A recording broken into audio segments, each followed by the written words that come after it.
You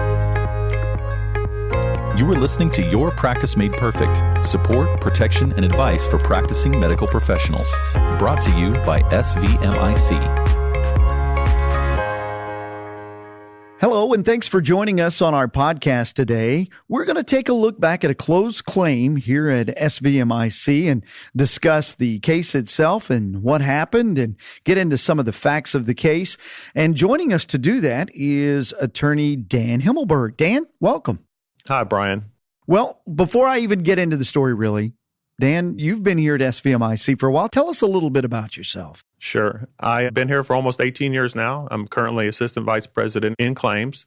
So I've worked, of course, starting out as a claims attorney, then as a senior claims attorney, and now I'm an Assistant Vice President, like I said. So I'm supervising some files and handling others.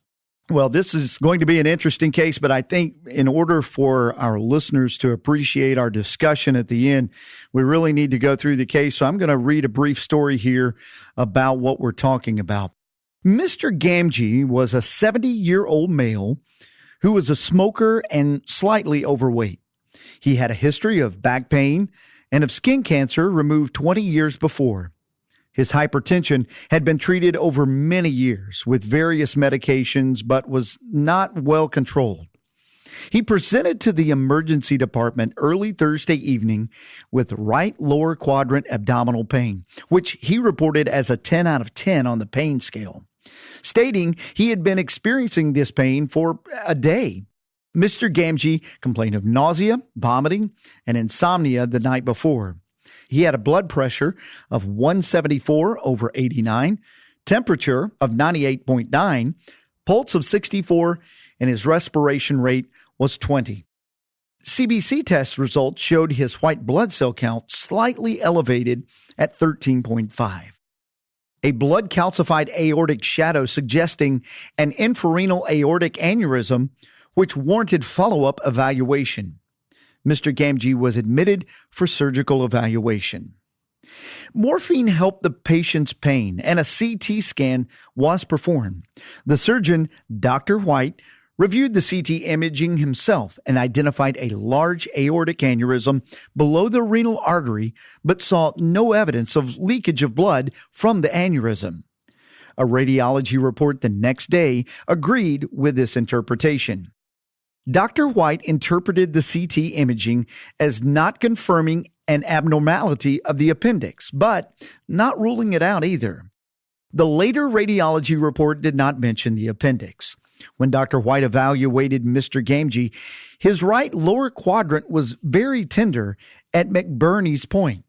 There was little abdominal distension. He was able to palpate the aneurysm, and the patient did not report tenderness. Mr. Gamgee was not tachycardic. Dr. White recognized the surgical dilemma here. The clinical symptoms were strongly suggestive of appendicitis, but the CT imaging did not show appendicitis. The CT imaging was thought to be up to 95% accurate in diagnosing appendicitis. Alternatively, the symptoms were not typical, but Dr. White could not rule out that the aneurysm was causing them. Additionally, the patient was at increased surgical risk due to high blood pressure and kidney concerns. Dr. White decided the best course was to perform a diagnostic laparoscopy, then let his findings guide the surgical course. If it showed any evidence of blood-tinged fluid, then he would proceed with an emergency repair of the aneurysm. If it did not, then he would evaluate the appendix and otherwise try to optimize the patient for later surgical repair of the aneurysm. Mrs. Gamgee signed the surgical consent for her husband. In the surgery, Dr. White saw no evidence of leakage from the aneurysm. He described the appendix as appearing, quote, a little inflamed, end quote. Because it did not appear completely normal and Mr. Gamgee had strong clinical symptoms, Dr. White removed the appendix. After surgery, Mr. Gamgee was admitted to the ICU to try to improve his blood pressure and kidney function. Dr. White's plan was for an arteriogram to take place the following Monday to further assess the aneurysm. The next day, Friday, cardiologists assessed the patient as high risk for further surgery and recommended proceeding with caution.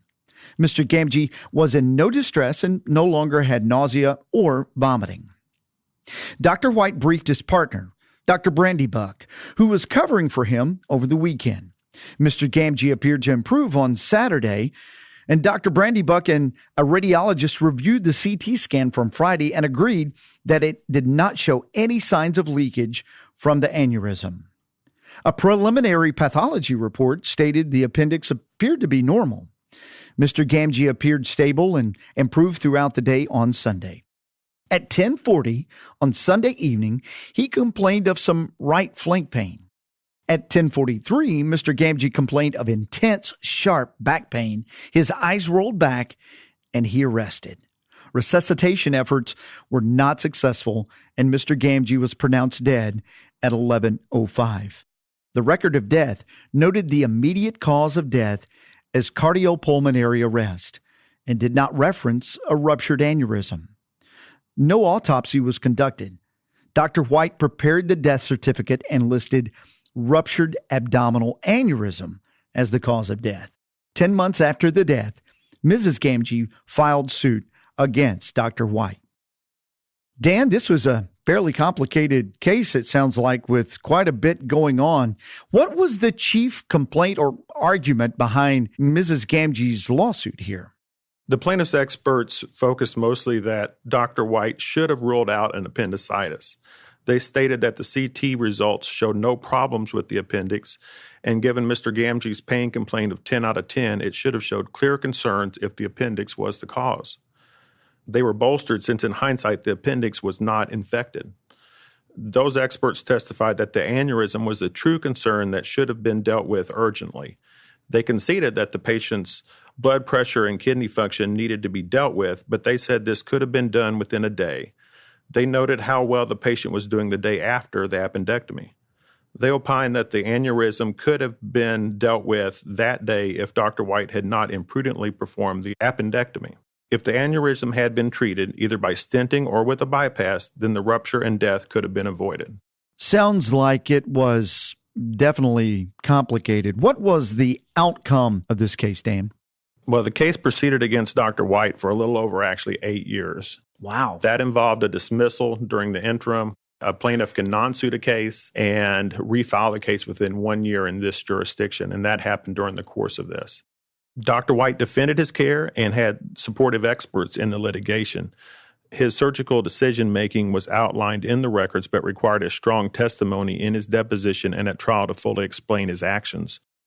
Although Dr. White had served as a testifying expert in the defense of other surgeons, he worked with a witness preparation consultant prior to his trial testimony. He had to understand that explaining his care as a defendant required a different mindset and perspective than he had as an expert. He had to show his care and concern for Mr. Gamgee as much as his actual surgical expertise and decision-making based on the information he had at the time. Fortunately, the jury found that Dr. White used reasonable surgical judgment and returned a defense verdict on his behalf. The court entered a judgment for Dr. White and dismissed the case. Dan, what could Dr. White have added to his documentation that possibly could have helped avoid this lawsuit at all, to not have to go through this process, or at least better help the defense itself? Sure. I don't know if anything he could have added would have really stopped the lawsuit itself. Certainly there are some points that he could have added that would have been helpful to his defense and maybe would have short-circuited what the experts later had to say. Gotcha. A lot of the care during Mr. Gamgee's admission was by a surgical resident. So Dr. White was involved, but the resident was making a lot of the notes. Gotcha. Dr. White did not make his own separate progress notes at times, so it was unclear when he was directly involved in evaluating the patient. If he had made either brief notes just commenting on the resident's evaluation or things along those lines, it would have created a better timeline to show when he was specifically involved. So, yeah, there's certainly some documentation issues there that maybe could have helped certainly in the defense. So, Dan, in the story, we heard about a Dr. Brandybuck, that is Dr. White's partner, involved in this case. What was his involvement in the lawsuit, and was the court ruling favorable to him as well? Dr. Brandybuck was named, and he spent 5 years in the litigation defending his care. The plaintiff dismissed him to simplify her claims and focus the case against Dr. White. Dr. White was in the litigation for over 8 years from the time of initial filing until the jury heard the case and found in his favor. The plaintiff did not appeal the verdict and judgment, so the case did not last even longer. To that point, we've been talking about 5 years and 8 years. These seem to go on for quite a period of time. Is that common in medical professional lawsuits or medical malpractice suits that they tend to go over a long period of time? They definitely go over a long period of time, Brian. Now, this is probably an outlier on the outside edge of what we might expect. Okay. But it's certainly not atypical.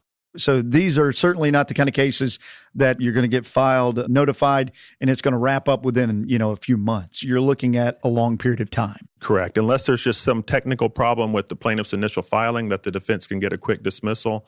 If it has to go through the merits of the case, it's going to last for a few years at least. Wow. Is it fortunate that the court entered a judgment for Dr. White and dismissed this lawsuit? And there seemed to be some strong participation on Dr. White's end. What would you say Dr. White did that really contributed so strongly to this positive outcome? He was obviously very involved in this process. Sure. Well, it was fortunate certainly to get a defense verdict. It certainly appeared that was the appropriate outcome from the beginning of it, and Dr. White stood strong on his own care and carried this all the way through to trial and his ultimate judgment. Some of the things that he did that really helped the process from the defense standpoint was he spent a lot of time with his defense counsel preparing for his deposition, reviewing the criticisms of the plaintiff's experts, and later helping develop a consistent defense theme incorporating the testimony of his supporting experts. As I mentioned previously, Dr. White had actually served as a testifying expert witness for a number of other surgeons in the past, and he was well acquainted with testifying in that role. Explaining his care as the defendant surgeon required a different mindset and perspective. He had to show his care and concern for Mr. Gamgee as much as his actual surgical expertise and decision-making. Dr. White took the extra step of working with the witness consultant prior to giving trial testimony. She helped him understand that the jury would want to hear from him as the actual caregiver. The jury would want to see him as credible, competent, and caring, and not arrogant and authoritative. He did a fantastic job testifying to the jury. It is interesting that Dr. White obviously knew this process, having served as an expert witness in the past, and had to change his mindset to help his own situation here.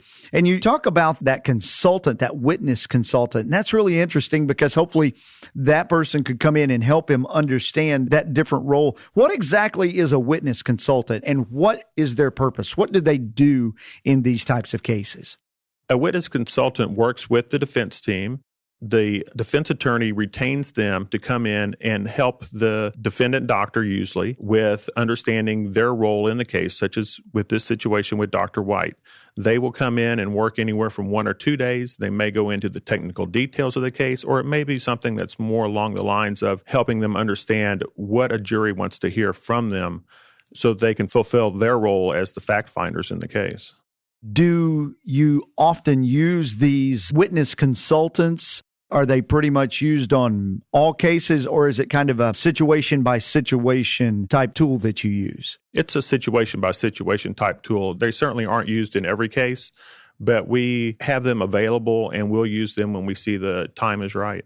There's obviously, like in this scenario, great value there that can be used in a case, and the ability of SVMIC to have already pinpointed some of these experts that can come in and help them with that consulting certainly favors the doctor, correct? Certainly. And our role in part as the claims attorneys, claims handlers working on the case is to evaluate when that might be necessary, even recommend that to defense counsel when they might not think of going this route.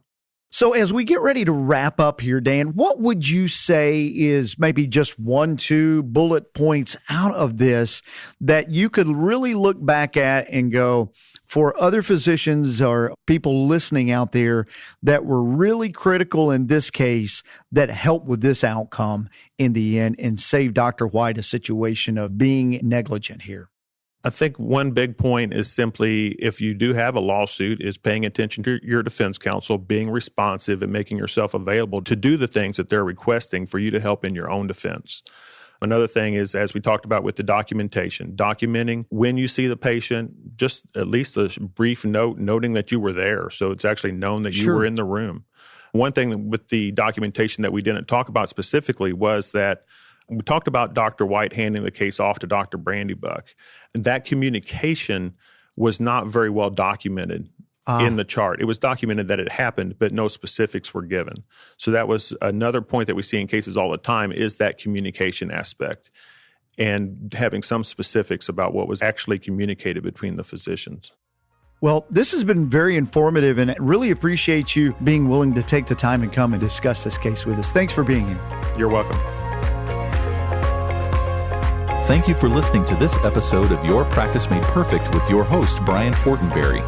Listen to more episodes, subscribe to the podcast, and find show notes at svmic.com/podcast. The contents of this podcast are intended for informational purposes only and do not constitute legal advice. Policyholders are urged to consult with their personal attorney for legal advice, as specific legal requirements may vary from state to state and change over time. All names in the case have been changed to protect privacy.